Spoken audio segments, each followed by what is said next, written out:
আসসালামু আলাইকুম, সবাই কেমন আছেন? দেখুন আমার পুদিনার গাছের পুদিনা পাতা ছিঁড়ে নিচ্ছি। আজকে শরবত বানাবো, কাঁচা আমের শরবত। তো পুদিনা পাতাটা হচ্ছে যত ছিঁড়বেন ততই কিন্তু ঘন হবে। আর যদি ভাবেন যে না, এই অল্প কিছু আছে ছিঁড়বো না, তাহলে কিন্তু ঘন হবে না, বাড়বে না। আর যত ছেঁড়া হবে ততই বাড়বে। দেখুন কি সুন্দর আমার পুদিনার। এটা আমি অনেক দিন আগে লাগিয়েছিলাম, মানে রোজার মধ্যে লাগিয়েছিলাম। এই যে কত হয়েছে। প্রতিদিনই প্রায় একটু একটু করে খাওয়া হয়, অনেক সময় দেখা যায় যে এমনিতেই খাই। আর পুদিনা পাতার ভর্তাটা কিন্তু অনেক অনেক বেশি মজা লাগে। আর এখন গরম পড়েছে, আপনারা কিন্তু পুদিনা পাতার ভর্তা বানিয়ে খেতে পারেন। পুদিনা পাতার ভর্তা কিন্তু সেদ্ধ করে খাওয়া যায়, আবার কাঁচাটাও কিন্তু খাওয়া যায়, যে যেভাবে খায় আর কি। দেখুন আমি অনেকগুলো ছিঁড়ে নিচ্ছি।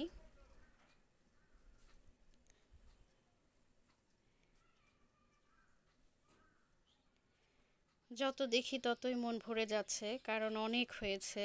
আলহামদুলিল্লাহ, আল্লাহর অশেষ দয়া অশেষ রহমতে কয়েকটা শুধু গাছ লাগিয়েছিলাম রোজার মধ্যে, তারপর থেকে কন্টিনিউ খাচ্ছি।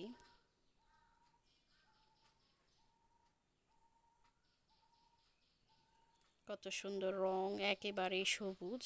এই যে আমগুলো আমি কেটে নিচ্ছি, কাঁচা পাকা আম মিশানো। তো সুন্দর করে কেটে নিয়েছি, এগুলো দিয়ে আমি শরবত বানাবো। সুন্দর করে ধুয়ে নিয়েছি। হ্যাঁ, ব্লেন্ডারের জগে এখন দিয়ে দিচ্ছি একটা মরিচ, পুদিনা পাতা, তারপর বিট লবণ তো অবশ্যই দিতে হবে। এটা হচ্ছে ভাজা জিরা। ভাজা জিরাটা দিই হচ্ছে যাতে গ্যাসের কোনো সমস্যা না হয়। এটা হচ্ছে বিট লবণ। ভাজা জিরার ফ্লেভারটাও কিন্তু অসাধারণ লাগে। চিনি দিয়ে নিচ্ছি। চিনিটা যার যার ইচ্ছা মতো, আমি খুব একটা বেশি দেইনি, আমার যতটুকু লাগবে আর কি। আমরা একটু মিষ্টিটা কম খাই, সেজন্য কম দিয়েছি।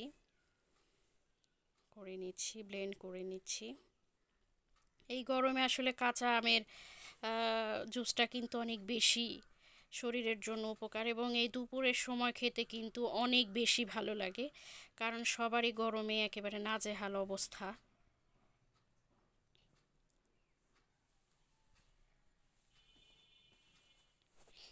কি সুন্দর হচ্ছে। এই যে হয়ে গেল শরবত। দেখুন কি সুন্দর। এখন আমি খেয়ে নিব, খেয়ে দেখি কেমন হয়েছে।